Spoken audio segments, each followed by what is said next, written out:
So for this video, I'd like to just give you a fast general overview of replacing the front struts on a 2011 Hyundai Sonata and similar Hyundais. I'm sure some of them have similar setups. The first thing that I wanted to do is remove the 19mm nut that's on the top of the sway bar link that attaches to the strut. I used a 1/2-inch impact gun and a 19mm socket to zip that out. That came out nice and easy. If you have any problems with that, try prying at the bottom of the sway bar to loosen that up also. Next thing that I did was remove these two 12mm bolts that hold on these two attachments to the side of the strut body. One is your ABS wheel sensor and the other is the brake hose. Then you want to take a look at these 17mm bolts. Now this is the passenger side facing forward. These are the bolt heads that actually hold the strut to the steering knuckle. So you can probably get an impact on those.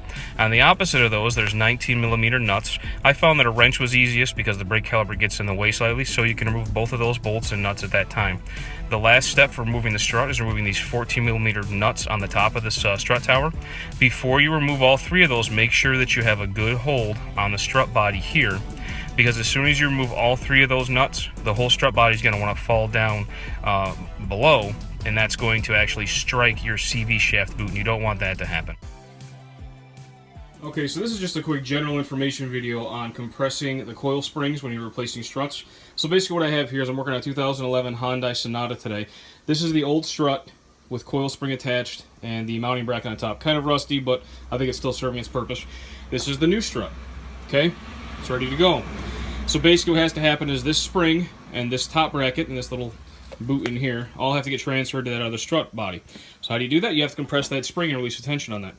So there are some people that would tell you that you should never use one of these spring compressors. They're just too dangerous. Professional shops have stands, I think, that actually compress the whole thing a little more safely. But what I found in my experience is if you use these carefully and with safety glasses on, you're not going to have any issues. So I'm going to walk you through real quick how that works. So basically what I'm doing first is I'm just snugging up one of these coil spring compressor devices on one side. I'm going to attach another one of these on the other side. Other spring loop here, okay? And I'll show you how this is going to work. We're using an impact gunner for this. It's going to make it a lot faster. Alright, so with safety glasses on, I'm just going to slightly crank down one side at a time. You see it squeeze just a little bit there. Okay. Then we'll go to the other side.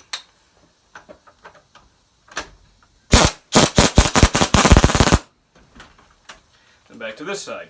You want to try and keep the pressure as even as possible, because you don't want one of these sides taking more pressure or more work than the other. And then periodically you just check and see if there's still tension. So like right now, this is actually loose enough that I can actually remove this. I'm going to tighten it a little bit more this way to give myself a little more breathing room as I work. But you can see, like I said, you can twist this seat now, and this has no friction here on this top section anymore.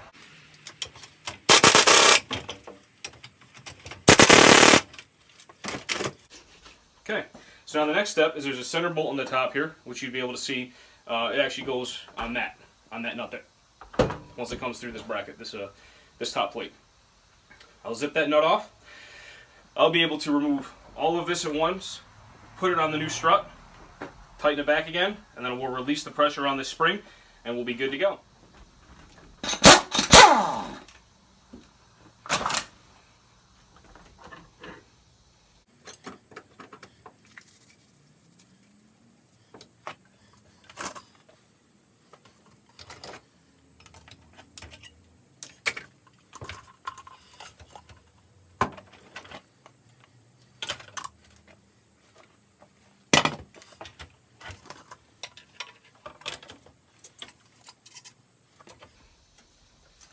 So as you do this, make sure that the spring is seated in a correct place, this end here. This car happens to have a metal tab here, so that makes it easy. Other cars will be like grooved, or you'll be able to see somehow the correct way for that spring to sit. There we go, that makes more sense. Okay, and the top here is not grooved in any way, so that will just sit on there any way it needs to. The other trick I learned the hard way is you need to make sure that you use the new hardware the new bolt that comes with the new strut, because they may not always be the same threads. I learned that the hard way one time. So an impact makes this so much easier because this strut body spins as you tighten this nut. But the impact kind of has a way to go faster and stronger than a regular ratchet. So it actually is able to tighten it all the way without any issues.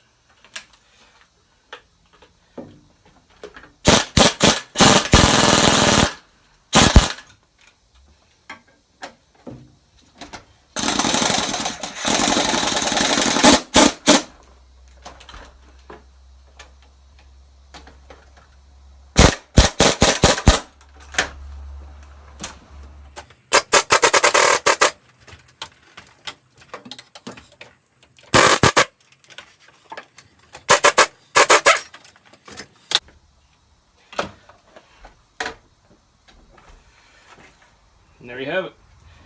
New strut ready to be installed. A couple of quick tips. When you're using these tools, it's a good idea to keep them oiled. These had a light oil on them when I started, because it is a lot of tension pulling straight down on this thing. So make sure to keep these lubricated. Don't let them get rusty or nasty. I mean, you see how well the threads go. I can just spin it. Let you know how smooth it is. I've had these for a long time. Found them very useful, but you have to be careful. Like I said, use some safety glasses. Do one side then the other. Take your time. Be patient. But at the end of the day, I think that this might be part of what intimidates people from doing their own struts, is just getting that spring on and off. And as I've shown you, if you have air power and have some safety sense about you and you take your time, you can most likely get it done without any problems. So hopefully this helps you. Thank you.